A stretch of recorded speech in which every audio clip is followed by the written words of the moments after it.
Bonjour à tous, j'espère que vous allez excellemment bien et aujourd'hui on va parler Formule 1, on va parler Empire britannique, on va parler d'une équipe et quelle équipe, équipe de qualité, une entreprise qui a marqué le monde des sports mécaniques, c'est Aston Martin. Aston Martin qui revient en Formule 1, qui remplace en fait Racing Point, c'est juste un changement de sponsor, hein. Sinon l'équipe reste la même, c'est juste un changement de nom parce que il faut savoir que Lawrence Stroll, le père de Lance Stroll, qui a racheté l'équipe Racing Point, a également racheté le constructeur Aston Martin il y a quelques temps, et c'est vrai que avoir de nouveau Aston Martin en Formule 1, ça envoie un peu plus du poids que Racing Point, on va pas se mentir. Alors, beaucoup de changements dans cette structure, on reviendra là-dessus, on parlera bien entendu de Sébastien Vettel. Avant tout, n'hésitez pas à vous abonner à la chaîne, n'hésitez pas à réagir dans les commentaires également, n'hésitez pas à mettre un pouce bleu, n'hésitez pas à partager cette vidéo. Et on commence tout de suite donc avec Aston Martin. Aston Martin qui l'année dernière était Racing Point, la saison 2020 de Racing Point aurait pu être excellente, et au final c'est un peu mi-figue mi-raisin, on s'attendait à mieux de la part de Racing Point. Ils ont copié la meilleure voiture du plateau, la Mercedes de 2019, mais leur problème c'est qu'ils n'ont pas su travailler avec cette voiture, ils n'ont pas su améliorer cette voiture. Vous avez eu des problèmes pour améliorer la voiture, il y a eu pas mal de soucis au niveau suspension, je pense que ils n'avaient pas si bien copié que ça certaines parties de la voiture, même si Mercedes les avait aidés parce que les écopes de frein, encore une fois la fameuse histoire des écopes de frein, je ne vois pas comment Racing Point aurait pu trouver cette idée-là. Il va falloir pour Racing Point et Aston Martin, pour passer un cap, améliorer les stratégies. On a eu énormément d'errance dans les stratégies l'année dernière pour cette équipe. Ils n'ont pas su utiliser leur matériel, mais ils ont fait beaucoup d'erreurs de stratégie. Moi, je me rappelle par exemple de la première course en Autriche où Pérez ne met pas les bons pneus après son arrêt au stand. Tout le monde met des durs, lui décide de mettre des médiums et il a souffert en fin de Grand Prix. Et ils ont fait ça plusieurs fois. Les arrêts au stand également n'ont pas toujours été excellents du côté de Racing Point. Donc c'est là on voit que certes, avoir de l'argent c'est pas mal, certes, copier la meilleure voiture c'est pas mal, mais exploiter la meilleure voiture c'est encore mieux. Et avoir des stratégies c'est pas mal. Donc c'était une bonne idée, on va dire, mais bon, ça remplace pas le travail que peut faire une équipe de Formule 1, quoi, très clairement. Et c'est ce qui leur a manqué à Aston Martin, c'est toute cette expérience qu'a Mercedes, qu'a Ferrari, et encore pas toujours, mais qu'a Red Bull par exemple, dans les stratégies, dans ce genre de choses, parce que Red Bull s'est beaucoup raté à une époque, c'est un peu moins le cas aujourd'hui. Mercedes aussi s'est raté à une époque en termes de stratégie, et c'est moins le cas aujourd'hui. C'est même plus du tout le cas, je crois que c'est l'équipe un petit peu référence en termes de stratégie aujourd'hui, Mercedes. Aston Martin maintenant doit travailler là-dessus pour aller chercher ces équipes-là. Après, c'est peut-être l'année ou jamais encore pour eux, parce que la réglementation va changer l'année prochaine. Donc là, ils repartent à peu près sur la même base que la voiture de l'année dernière. Normalement, ça devrait pas être mal. Et puis surtout, ils avaient oublié un truc, Aston Martin, c'est que la Mercedes se comporte extrêmement mal dans le trafic.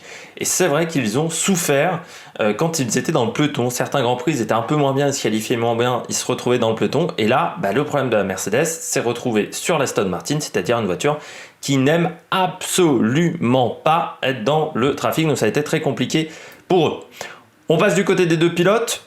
Je commence avec Lance Stroll. Lance Stroll que j'ai beaucoup critiqué assez régulièrement. Vous savez, c'est un petit peu mon petit chouchou. C'est un petit peu le pilote que j'aime bien titiller, Lance Stroll. Que dire de Lance Stroll ? Lance Stroll, il y a eu des choses pas mal du côté de sa saison. C'est-à-dire que du côté de Lance Stroll, moi j'ai trouvé que ces deux podiums, c'est vraiment bien. Il y a aussi une pole position pour Lance Stroll. En Turquie, c'est vrai que le début de course qu'il nous fait en Turquie est assez excellent. Le problème, c'est la régularité chez Lance Stroll. Beaucoup trop d'abandons, 5 abandons cette année. Également en qualification, pas assez régulièrement en Q3, pas mal dominé par Sergio Pérez, surtout en deuxième partie de saison. C'était un peu plus compliqué en première partie de saison pour Sergio Pérez. Il est capable du pire comme du meilleur, mais un peu comme son coach, comme Juan Pablo Montoya, qui avait également cette capacité un petit peu à nous surprendre de temps en temps. La deuxième partie de saison, elle est très difficile pour Lance Stroll parce qu'il y a peu de points marqués. Donc pour 2021, il va devoir vraiment améliorer ce travail-là, améliorer sa capacité à être régulier, à être constant au fur et à mesure de la saison. Aujourd'hui, ce n'est pas suffisant dans ce domaine-là pour Lance Stroll. Il y a vraiment un problème pour Lance Stroll dans ce domaine-là. Après, moi, quand je vois Lance Stroll, je me dis, il y a quand même des choses intéressantes chez ce pilote. Je pense qu'il est capable vraiment de progresser. Je pense qu'il a une bonne pointe de vitesse malgré tout. C'est l'inconstance. J'avais souvent critiqué son manque de passion les années précédentes. Il nous a démontré un petit peu le contraire quand même au fur et à mesure de la saison. Donc moi je dis, bah voilà, il va falloir encore progresser, s'améliorer et travailler énormément. Peut-être que l'arrivée de Sébastien Vettel va faire du bien à Lance Stroll, parce que c'est vrai que c'est un professionnel. Il connaît les grandes équipes également, Sébastien Vettel, mais je ne sais pas, Sébastien Vettel, avec quel mental il arrive dans cette équipe. Comment il est mentalement avec l'équipe Aston Martin. Et c'est là où ça va être une grande question. Est-ce qu'il y aura une question de partage, une idée de partage? On va le voir. Il l'a déjà défendu pendant la présentation de la voiture, Sébastien Vettel, donc on va voir ce que ça va donner. Deuxième pilote, Sébastien Vettel. Sébastien Vettel qui a eu une année 2020 noire. Déjà l'année 2019 n'avait pas été incroyable parce que, on va dire, à part sa victoire à Singapour, ça avait été un petit peu compliqué. 2020, à part son podium en Turquie, ça n'a quand même pas été fou pour Sébastien Vettel. Il a manqué du rythme, de la vitesse.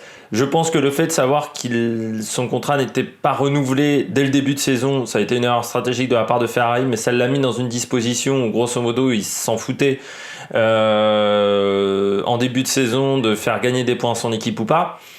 Et après, il s'est fait dominer quand même assez souvent par Leclerc en qualification. C'était moins le cas en course, parce que des fois Leclerc s'est raté en course, et c'est vrai que Vettel a peut-être été moins foufou que certaines années, mais le rythme n'était pas là pour Sébastien Vettel. Il manquait cruellement de rythme cette année, Sébastien Vettel, et c'est là où on se dit qu'il aurait peut-être dû partir de Ferrari un peu avant, retourner, je sais pas, chez Red Bull quand Ricciardo est parti. Il a voulu continuer chez Ferrari parce que je pense qu'il y avait le côté Michael Schumacher aussi, c'est-à-dire je veux réussir ce qu'a fait mon prédécesseur, on va dire, au niveau des championnats du monde, c'est-à-dire réussir à être champion et à gagner avec Ferrari et à remettre au sommet Ferrari comme l'avait fait Schumacher. Et il n'a jamais réussi à le faire. Je pense que la relation également avec Charles Leclerc n'était pas excellente. Elle était moins bonne de toute manière qu'avec Kimi Raikkonen. Donc ça a joué également sur les performances du pilote. Et puis après, beaucoup d'erreurs. Je crois qu'il faut le dire également. Il y a eu beaucoup d'erreurs pour Sébastien Vettel, beaucoup trop d'erreurs. Et puis le manque de motivation. Et c'est là où la question va se poser en 2021, c'est dans quelle disposition mentale il arrive.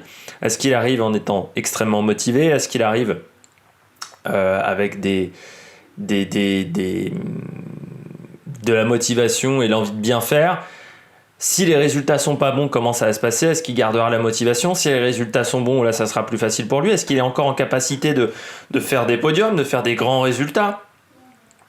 Moi je crois que si, parce que vu sa course en Turquie, il est capable de le faire, il est capable de saisir les opportunités, mais bon, le doute peut s'installer également envers Sébastien Vettel. Il y a des attentes quand même autour de lui, c'est-à-dire qu'il y a beaucoup plus d'attentes, je pense, qu'à l'époque de Racing Point autour d'Aston Martin. Donc on va voir ce que ça va faire également du côté de Sébastien Vettel, mais je pense que le début de saison va être prépondérant pour Sébastien Vettel.